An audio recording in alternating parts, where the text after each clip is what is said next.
पीछे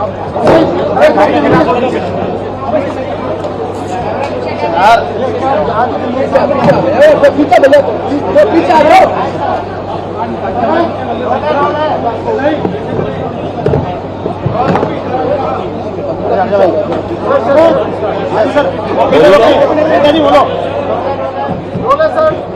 माइक कौन सा गया आपका? माइक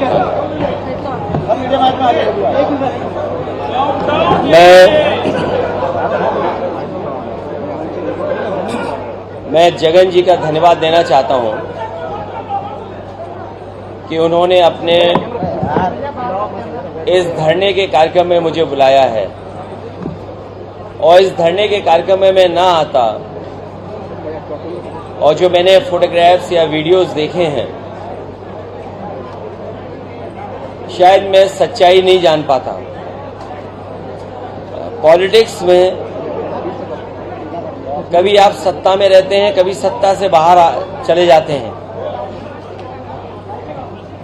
मैं इतना ही कहना चाहता हूं, ये देख करके जो लोग सरकार में हैं उन्हें सादगी रखनी चाहिए, दूसरे लोगों की सुनना चाहिए, दूसरे लोगों की जान नहीं लेनी चाहिए।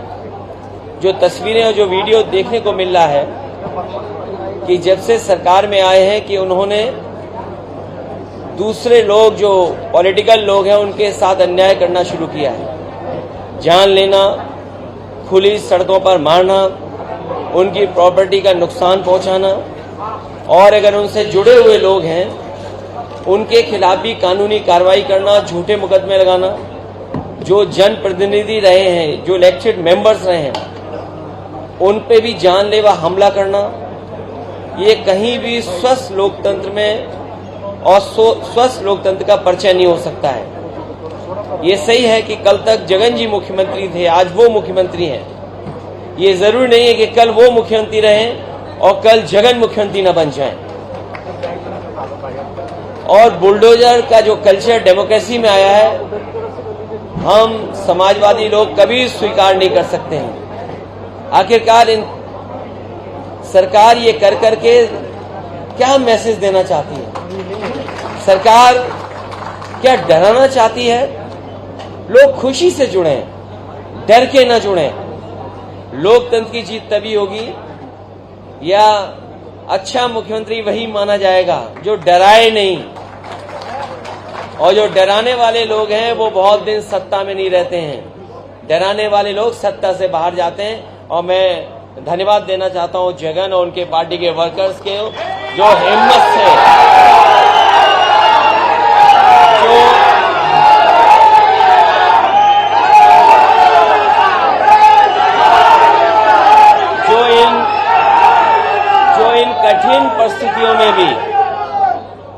इन कठिन परिस्थितियों में भी अपने नेता के साथ हैं। और मैं देख रहा हूं कि जगन जहां नेता हैं लेकिन वो अपने वर्कर के बीच में हैं। जो नेता वर्कर रहता है वो नेता हमेशा बना रहता है। आज वर्कर्स के लिए लड़ रहे हैं, यही वर्कर्स हैं जो कल आपको लड़ करके वहां पर दोबारा पहुंचाएंगे।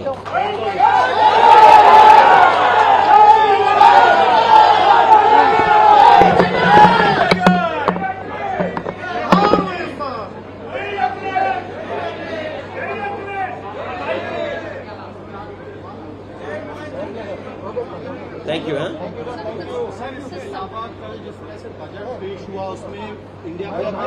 देखिए, बजट में मैं इसलिए नहीं बोलूंगा, ये जगन जी का मुद्दा है, इसको आपको दिखाना चाहिए, बताना चाहिए कि वर्कर के साथ अन्याय नहीं होना चाहिए। आप किसी की जान ले रहे हैं, किसी की प्रॉपर्टी का आप नुकसान कर दे रहे हैं, बुलडोजर चला रहे हैं। ये तो यूपी में भी हमने देखा है। और मैं उस तकलीफ, उस परेशानी को महसूस कर सकता हूं कि यूपी में भी जब बुलडोजर चलता था और न्याय के लिए जब लोग जाते थे, एक कदम आगे देखा है हम लोगों ने, एक कदम इससे आगे देखा जो फेक इनकाउंटर देखा।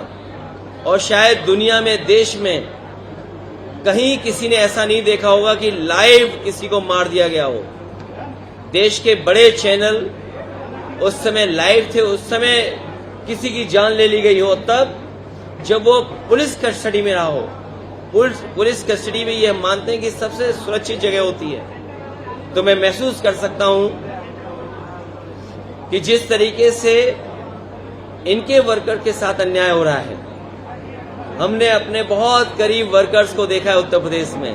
ये बात मैं इसलिए कह रहा हूं कि कभी हम 3 लोकसभा के सांसद थे, हम लोग लड़े, सरकार से नहीं झुके।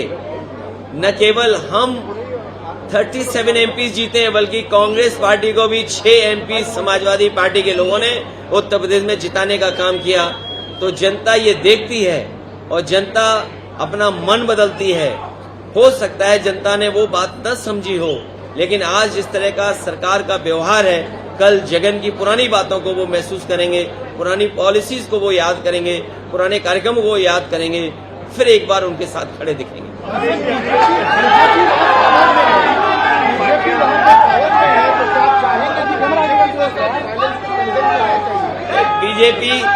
बीजेपी को अगर स्वस्थ राजनीति करनी है और देश में स्वस्थ माहौल बनाना है, उनको जनादेश को समझ लेना चाहिए।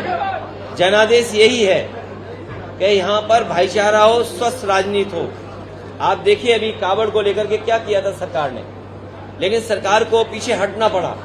जनता स्वीकार नहीं कर रही है, जनता वायलेंस को पसंद नहीं कर सकती, जनता कभी भी नहीं चाहेगी कि एक दूसरे की जान ले कोई। अखिलेश जी, आपने यहाँ पे वीडियोस देखे अभी, और बहुत सारी पार्टियां ऐसी हैं जो आपके साथ हैं। क्या अपील आप उनसे करना चाहेंगे कि वो आके देखें या साथ दें? मैं साथ हूँ, क्योंकि ये देखना जरूरी है कि अगर सत्ता परिवर्तन होता है तो क्या अन्याय किस सीमा तक चला जाता है। हमारा इस एग्जीबिशन में आने का मकसद यही है कि कल मुख्यमंत्री जगन थे, आज दूसरे हैं, कल कोई और भी होगा। तो ये वर्कर के साथ अन्याय नहीं करना चाहिए। चलिए ठीक है, thank you Jagan, thank you. मैं मिलता हूँ।